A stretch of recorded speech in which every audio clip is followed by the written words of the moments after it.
السلام علیکم. Welcome to our channel ناولستان اردو ناولز لائبریری. کیسے ہیں آپ سب لوگ میرے پیارے سے ریڈرز ویورز؟ امید ہے آپ سب لوگ ٹھیک ٹھاک ہوں گے. اور سردیوں کا موسم آ گیا ہے، مونگ پھلی کھانے کا بھی موسم آ گیا ہے.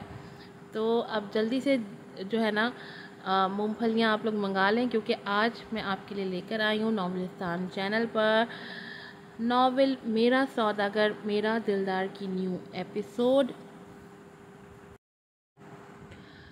چلیں جلدی سے جائیں، جا کر کے چینل کو سبسکرائب کر دیں، ویڈیو کو لائک کیجیے گا، شیئر کیجیے گا، اچھے اچھے ریویوز دیجیے گا اور بیل آئیکن کو ضرور پریس کیجیے گا تاکہ تمام ایپیسوڈ کی نوٹیفیکیشنز آپ کو وقت پر مل سکیں. ناول ہے میرا سوداگر میرا دلدار season 3 chapter 2 episode number 12. Writer ہیں ایمن رضا. اس کی بات پر یمامہ اسے کڑی نگاہوں سے گھورنے لگی تھی. زبان کو لگام دو، جو بھی ہو تمہیں کوئی حق نہیں پہنچتا میرے گھریلو معاملات میں دخل اندازی کرنے کا، کیونکہ یہ چیز مجھے شدید ناگوار گزرتی ہے. اور اب اگر اپنی خیر چاہتے ہو تو بغیر کوئی آواز کیے جن قدموں پر اندر آئے ہو چڑھ کر انہیں پر واپس لوٹ جاؤ. یہی تمہارے لیے بہتر ہوگا. Mister X Y Z. جب اس کے حواس قائم ہوئے تو وہ واپس اپنی ٹون میں آتے اس کی نظروں میں نظریں گاڑے ایک ایک لفظ دانت پیس کر کہتی اسے بری طرح آگ ہی تو لگا گئی تھی. اس نے اپنے لفظوں سے ظاہر کر دیا تھا کہ مومن کی زندگی میں نہ کبھی جگہ تھی نہ ہوگی. آخر وہ تھا کون جو اس کے گھر میں گھس کر اس کے کمرے میں آ کر رات کے اس پہر دھمکاتا یا ڈراتا؟ یہ بات یمامہ کو ایک آنکھ نہ بھائی تھی. اس کی اپنی طرف اٹھتی سرخ نگاہوں کو دیکھ کر یمامہ نے بمشکل تھوک نگلا اور غصے کا لبادہ اوڑھا.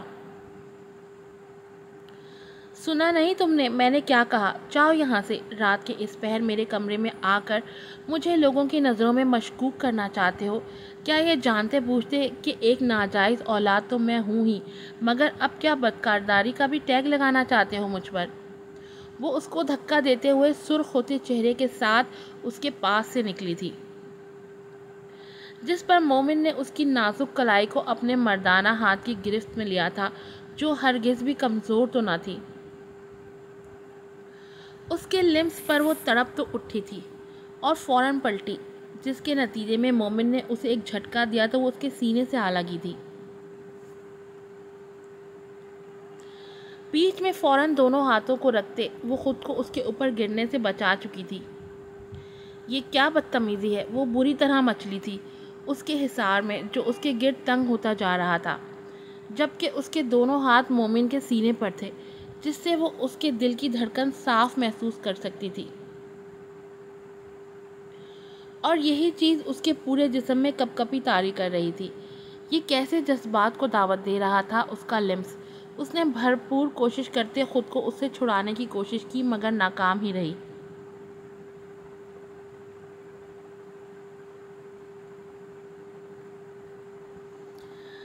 تم مجھے کیا اپنے باپ کی طرح اتنا گرا ہوا شخص سمجھتی ہو کہ تم جیسی پاکیزہ لڑکی پر الزام لگانے کی وجہ بنوں گا؟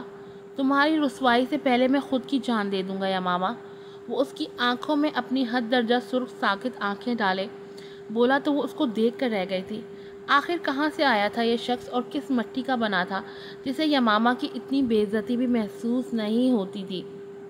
کیسے ہوتی اس کو کیا پتا، 2 بار پہلے بھی بے عزت ہو چکا ہے. گاڈ ڈیم اٹ، میرے باپ کو کیوں بار بار بیچ میں گھسیٹ رہے ہو؟ نہیں تسلیم کرتی میں اس کو اپنا باپ، اور تم دور رہو مجھ سے. وہ اسے دھکا دے کر اس کے پاؤں پر اپنا پاؤں مارتی بولی تو وہ محض مسکرا کر رہ گیا تھا اس کی کوششوں پر، اور پھر خود ہی اسے ہلکان ہوتے دیکھ اپنی گرفت سے آزادی بخشی تھی. لوگ کر دیا تمہیں آزاد، لیکن صرف اپنی گرفت سے، اپنی چاہت، اپنی محبت اور اپنے عشق کے حصار سے نہیں. وہ آخر میں اسے یقین دہانی کروانا نہ بھولا تھا. تم اور تمہاری سو کال باتیں. رتی برابر بھی یقین نہیں مجھ کو تم پر. وہ اس کو انگلی دکھا کر جتاتے ہوئے بولی تو وہ 2 قدموں کا فاصلہ طے کرتے پھر پل میں اس کے قریب اچانک نمودار ہوتے بولا، یقین کے لیے مہلت ہی تو چاہتا ہوں، ایک موقع دے کر تو دیکھو، وعدہ ہے میرا آنے والی زندگی کو اب سے بہتر اور خوشحال پاؤ گی۔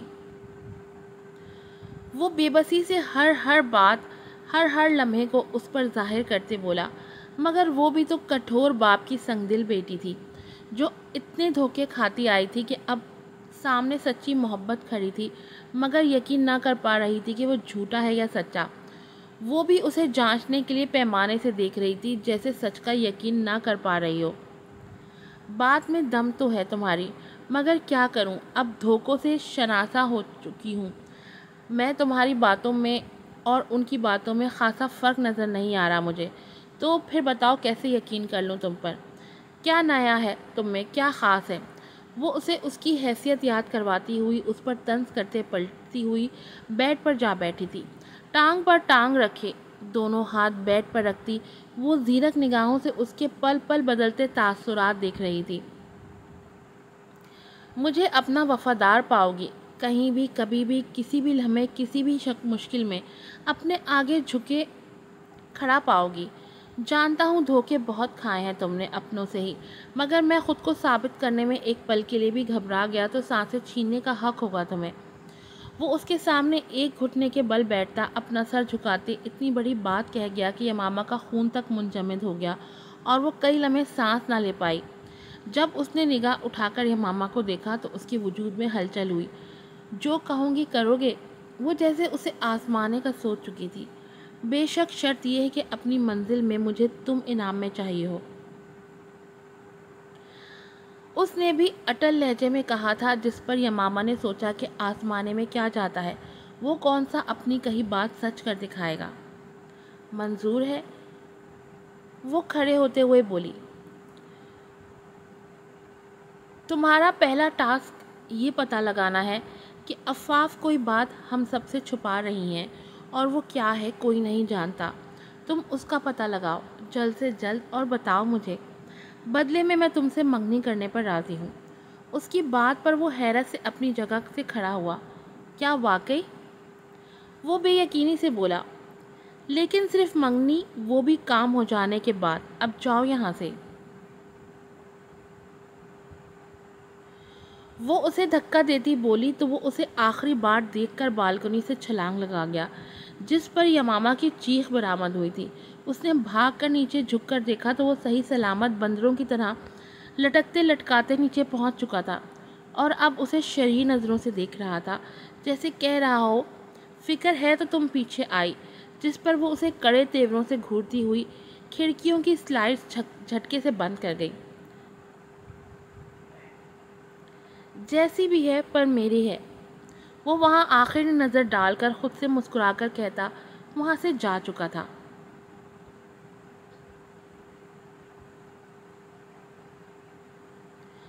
صبح جب آئلہ کی آنکھ کھلی تو وہ فریش ہو کر باہر نکلی، مگر لان میں ماہرہ کو دیکھ اسے حیرت ہوئی۔ وہ اب تو کافی دیر سے اٹھا کرتی تھی، آج فجر کے ٹائم اسے اٹھا دیکھ آئلہ کو حیرت ہوئی، اور زیادہ رنج اس کی نم آنکھوں اور سرخ ناک کو دیکھ کر ہوا۔ یقیناً وہ آج بھی یارم سردار کو یاد کر رہی تھی۔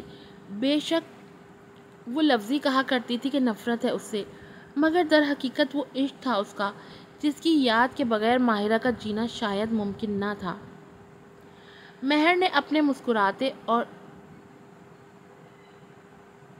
آئلہ نے اپنے مسکراتے اور شرارت سے بھرے لہجے میں کہہ کر پھر سے مقابل کو ہنسایا تھا، ارے میرے ہوتے ہوئے بھی میری دوست میرے خیالوں میں گم ہے، یا پھر کہیں فرار ہونے کا ارادہ تو نہیں میڈم کا؟ آئلہ نے مسکراتے ہوئے ماہرہ کے ٹھنڈے یخ پڑتے ہاتھوں کو اپنے گرم گلو سے لپیٹے ہاتھوں میں لیتے ہوئے خاصے شریر انداز میں کہا۔ صاف کوشش تھی اسے اس کے خیالوں سے نکالنے کی، جس میں وہ کامیاب بھی ٹھہری تھی، کیونکہ اس کی شرارت نے ماہرہ کے چہرے پہ مسکراہٹ بکھیر دی تھی۔ بس ایسا ہی سمجھ لو، کہیں دور جانا چاہتی ہوں میں، بہت دور۔ کاش میں بھی تمہاری طرح دکھوں سے آزاد ہوتی۔ ماہرہ بے تکلفی سے آئلہ کی پہنی ہوئی جیکٹ میں اپنے ہاتھ گھپاتی